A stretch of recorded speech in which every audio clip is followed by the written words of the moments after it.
Dhaka reporters ইউনিটির নির্বাচন অনুষ্ঠিত হচ্ছে। 2025 সালের জন্য নতুন কার্যনির্বাহী কমিটি নির্বাচিত হবে। এবারে নির্বাচনে সভাপতি পদে প্রার্থী হয়েছেন নয়াদিগন্তের চিফ রিপোর্টার আবু সালেহ আকন ভাই এবং বাসসের চিফ রিপোর্টার মোরসালিন নোমানী এবং বিলু ভাই আমাদের। এছাড়া সেক্রেটারি পদে লড়ছেন সাবেক সেক্রেটারি মাইনুল হাসান সোহেল এবং গতবার নির্বাচনে পরাজিত একজন প্রার্থী রয়েছেন আব্দুল্লাহ কাফি। এছাড়াও আরও একজন রয়েছেন মিজান চৌধুরী।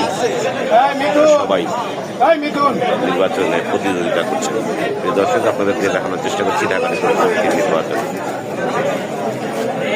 এটা একটি আনন্দঘন অনুষ্ঠান আমাদের জন্য।